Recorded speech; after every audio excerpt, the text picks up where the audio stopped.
When I got invited to the Porsche Experience Center in Atlanta, I cannot tell you how excited I was. I actually don't have a lot of experiences with Porsche, but being one of the few lucky souls of this earth to drive the Porsche 918, I can tell you that I could tell this company still had a lot in store for us. When it comes to automotive racing and automotive technology, they're one of the biggest leaders in the industry, and there's really no sign of them slowing down. I headed down to the Porsche Experience Center, and I learned I was gonna drive the Panamera, not a 911, not a Boxster, not a Cayman.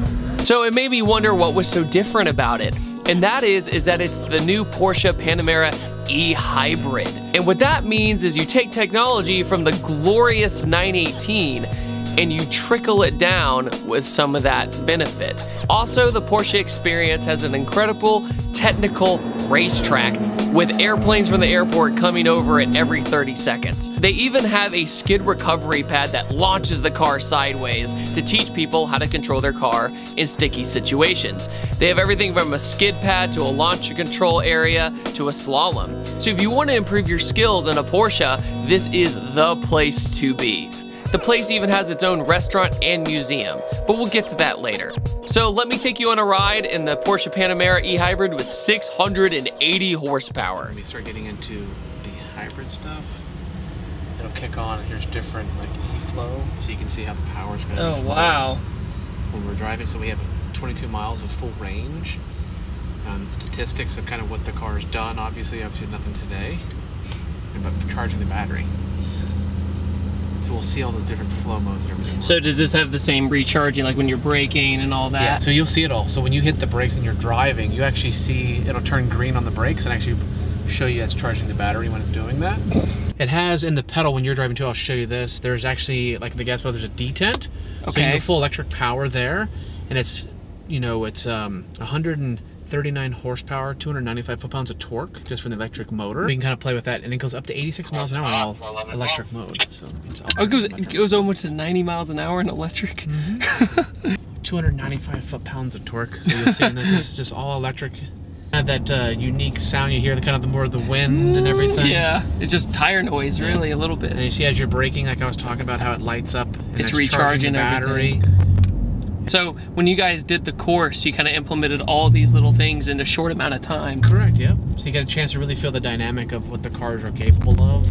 And then, like I said, you know, full E mode here. We'll kind of full acceleration here in the E mode, and it's cruising. Going. What hybrid auto does is, say we have a charge of 20 miles an hour right now. And hybrid auto mode is going to keep the car in the most efficient aspect, using the gas engine and the electric motor. Okay. And then even if you program your GPS to a waypoint, it'll actually adjust kind of what it's doing based upon the waypoint elevation and everything. Really? Get you maximum efficiency.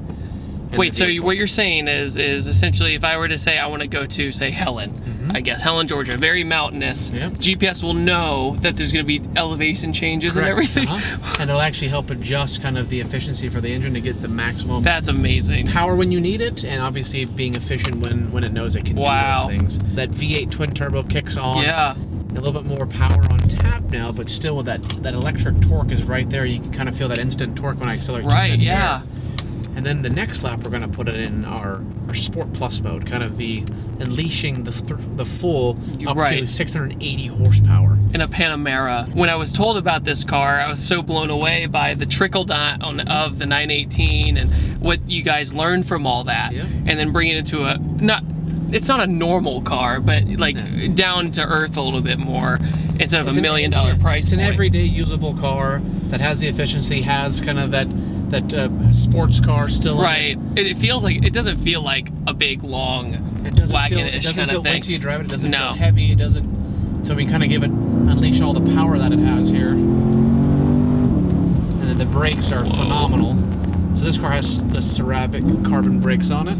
That's pulling my temples back a little bit. That's when you know a car's fast. Yeah. There's not your typical, especially with the all-wheel drive system, not your typical kind of understeer. The car actually felt I was expecting a little bit, but there was none, like almost zero. It's very, very super neutral car, how it moves around and how it kind of, you know, reacts to the driver's inputs. Well, when you put the little bit of input and it rotated almost oversteer, I was like, what in the world? Yeah. You can also toggle that through here, so you have electric and your hybrid modes, Sport and Sport Plus, and we can also do it on this on this one. We didn't talk about a couple of these modes when we were driving. So E-Hold, it'll hold the electric charge where it's at. So it'll run the gas engine and the electric engine, but hold your state of charge at 19 miles. Oh, just to maintain it. To maintain that charge. So it'll use the gas engine and try to recover the energy as fast as it can through the braking or whatever you're doing. E-Charge, you actually put in E-Charge. We won't click it now because it'll turn the gas engine on instantly. That actually charges the battery as fast as it can to give you maximum storage again. And, so you can go right back to electric. Correct. Okay. So the E-motor on here is a 14 kilowatt E-motor. Okay. So it's a pretty large. It's big. Yeah, it's big. So that's where you get that power and that torque. And the onboard charger is a 7.2 kilowatt charger. So with with our charger, we can almost charge it in under 3 hours to full charging, which is pretty impressive. Correct. With full electric mode, and you can see that torque's pretty astonishing. It's so strange. It feels like you're driving a normal sports car. So with this, is it the same way where there's 2 electric motors on each axle essentially? So it's just one electric E-motor. So you have the gas engine, the E-motor that acts as a coupler to the transmission. So it sits in between those 2 units. Oh, okay. So firm brake here. Good. You'll turn it in. You can see. Very responsive vehicle, straight ahead here, and a little bit of brakes as you're turning down to the left. Good. And then straight ahead through here. Every corner we get to, can you see the red markers are kind of a braking area? Yellow's actually you're starting to apply the throttle again. Again, braking. You kind of see the little red arrows. Okay. Open up the radius of the corner here. All right. And then we'll bring it back in. The bolstering's so good is my elbows are hitting it. So it's like, here we go. And back through here, straight ahead. All perfect. Right. And you can see the red right there. We'll start braking just a little bit, turn it in, right down to our concrete kind of area there. We'll kind of open up the radius again, and then right back down to the next concrete. That's intense. You go out and then right back. And straight ahead, if you can make a straight line through here, around the dangerous curve sign. And here we kind of get the car pointed in direction. Once we see kind of the exit, we can give it full power now. Okay. So full, they see the gas engine kicked on, feel the kick down switch. So we go to E-Auto, the hybrid auto mode like we were talking about, where it'll automatically kind of adjust and keep the efficiency for you there. And we'll kind of dive down into the corner here. So do we have rear steering? Yeah, we do have rear axle steering. Okay. Yep. I noticed something was different. I like to teach you about that. Once you get a little bit of speed momentum building up like you are, you kind of really start feeling that. That has to come to such an advantage too. And you notice you don't feel it. It actually just, the car just turns that much more efficient. Good. And turn it in here, and then 680 horsepower is all yours again. So he puts that big smile on your face like a giddy child. Like I'm in the zone, man. Both hands on the wheel. Yep, go. Release it. So you can see that jarring experience that it gives you. And a nice hard firm brake up here to really test the brakes and how fast the car stops. So if you want to do it again, we can circle back and try it again. Yeah. I call that the E-Jolt. Yeah, because typically with only combustion motor, you get that kind of sort of hit, but it goes that progressive. But that's that. This one you feel it literally pushes you back.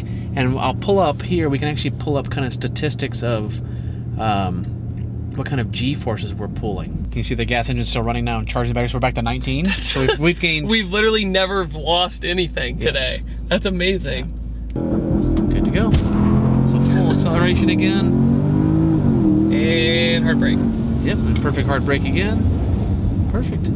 If you want, we can go back on the handle and do a couple more laps. Yeah, let's do it. Pull it in. We basically just did a 4-wheel burnout, which is crazy. Is this your favorite car to drive here, you think? It's one of my favorite cars to drive. Once we got this car, everybody, all of our coaches wanted to come out and drive this thing immediately because all the hype and all the reading about how the performance is going to have, you're clear to go. Yep. Straight ahead. Yep. Okay. This car breaks so many like myths, cliches like don't brake without your wheels straight and all that. It's like, no, you can do what you want. And the biggest one is it breaks the cliche. Hybrids are boring. Yeah, hybrid, for real. Yeah. Best hybrid I've ever driven. Yeah, it's phenomenal.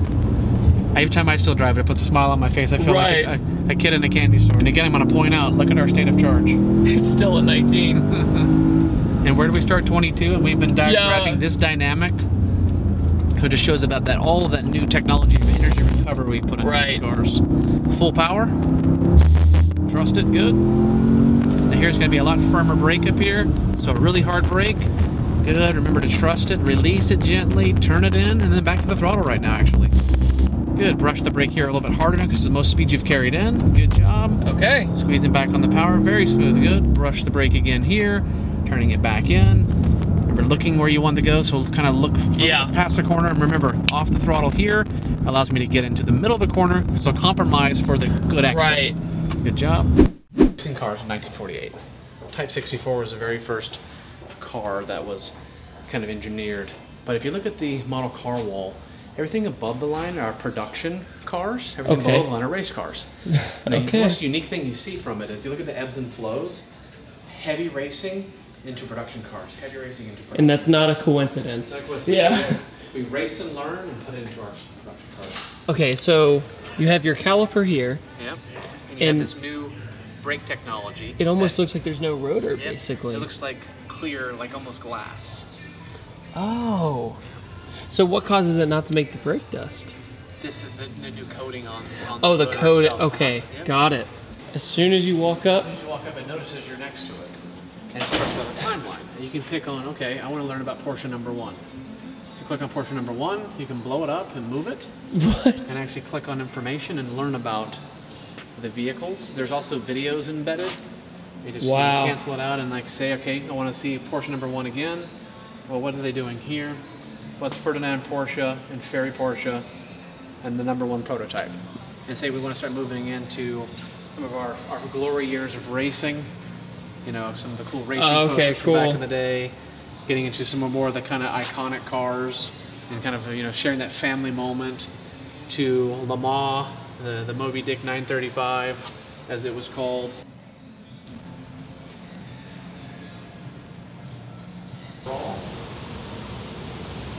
From our Porsche Museum in Zuffenhausen, all the way down to the 356 race car. Pretty special. I'm sure you're familiar with Jeff Sort. Yeah. So here's Jeff Sort's Pike Peaks winning cars. Cool. Our restaurant here is called 356 after this field. That's the original money back then. And our team restored it back to what you see in front of you. So he was just telling me that they do basically 10-year out of production, full restoration. Factory restoration. So all the cars along the wall are cars we've either worked on or are currently working on to restore. Okay. We have the 50th anniversary of the Ross 44. Because you were saying that a lot of people forget that Porsche even ran an Indy car. Yep. So what year was this around?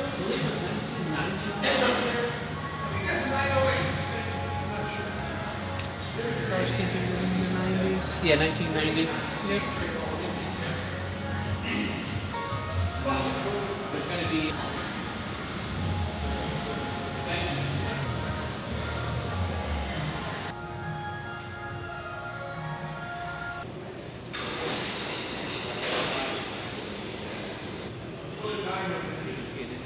Basically, are these being remanufactured?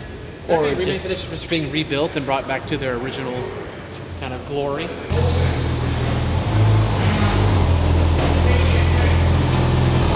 I want to thank the Porsche Experience Center in Atlanta for inviting me down to this amazing experience. Seriously, Porsche, if you need anything else filmed, call me. Make sure to hit that subscribe and notification bell, and I upload every Tuesday, Thursday, and Saturday. Have a great day, and I'll see you guys next time.